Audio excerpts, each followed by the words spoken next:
Hello and welcome to this episode of I Don't Know Jack About Parenting, where today I'm going to be talking about how us parents have sleepless nights. So the big question is this: how are parents like us, who don't have a manual, who are doing the best we can, who feel as though we aren't enough, how are we going to raise healthy, happy children who we are proud of and still keep our sanity in that process? That's the question, and this podcast will give you the answers. My name is Ryan Roy, and welcome to I Don't Know Jack About Parenting, a podcast for parents who are being real with themselves. Hello and welcome back to this episode of I Don't Know Jack About Parenting, where today I'm going to be talking about how us parents have sleepless nights. I actually think it's kind of comical. I'm recording one of the first times really early morning. It's dark out, and for those of you who don't know, I actually record these in video and they're up on YouTube also. And if you wanted to ever watch the videos, you can go to BeTheDadYouWishYouHad.com and find the videos there. So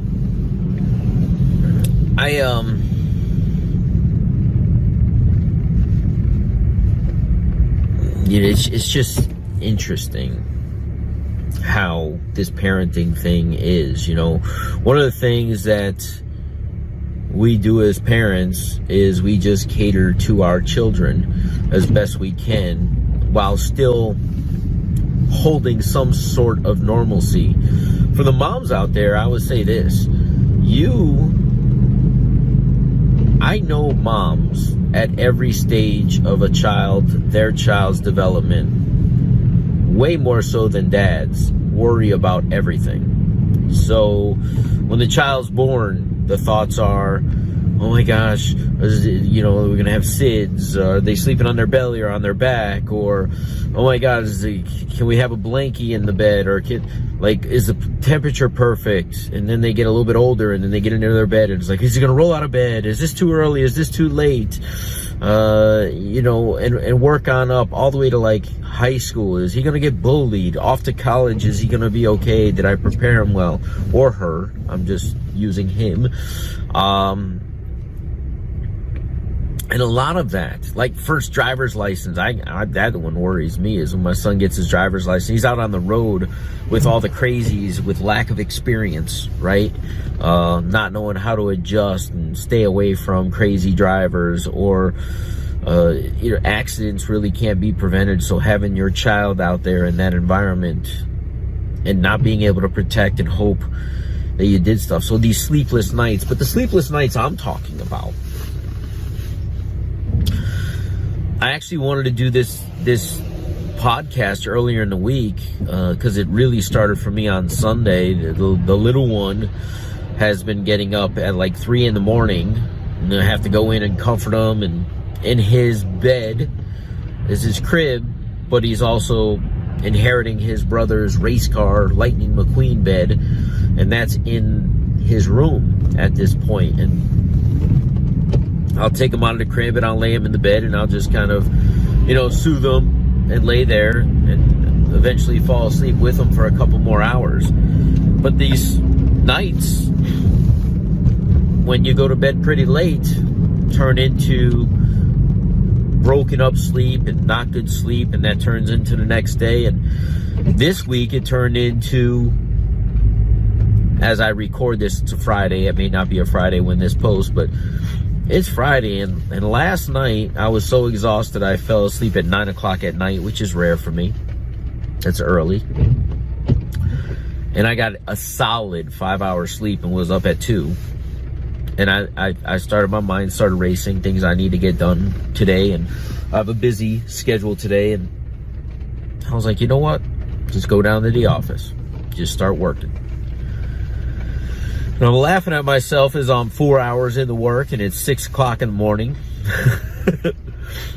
And I go up and check on the baby and he's just getting up. He actually slept throughout the night, my wife told me. And get him his bottle and get him a little snack as he gets up, and watching some TV with him and getting the other one ready for class. But My schedule this week, because of almost every night him getting up at 3 in the morning, now I'm getting up at 2 in the morning. Why? Because that's where my schedule is. And I don't get to nap in the middle of the day. And I imagine most parents don't get to nap in the middle of the day. And the day gets towards the end of the day, and by 5 o'clock, I'll be dragging butt today.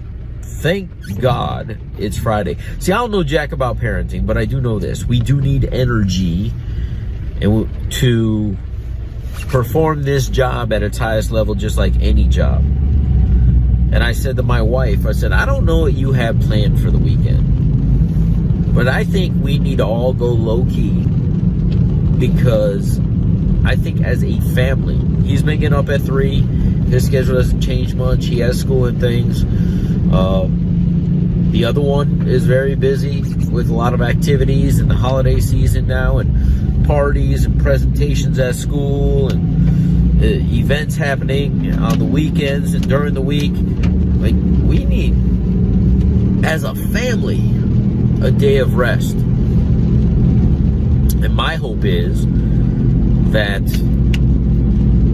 by Sunday night, I could go to bed at a decent hour, like 10, and sleep through to 6 a.m. Wouldn't that be amazing?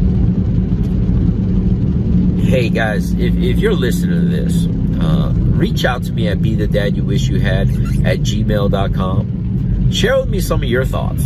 Share with me something you'd like me to discuss. As we had somebody do that last week, and I actually enjoyed doing the episode. Tell me how the sleepless nights affect you. I'd love to hear from you. We'll see you in the next episode. Do you want to be the dad you wish you had? If so, go get my free book, Be the Dad You Wish You Had, at bethedadyouwishyouhad.com. Inside, you'll find my most effective 40 tips to quickly and easily transform yourself into the ideal dad.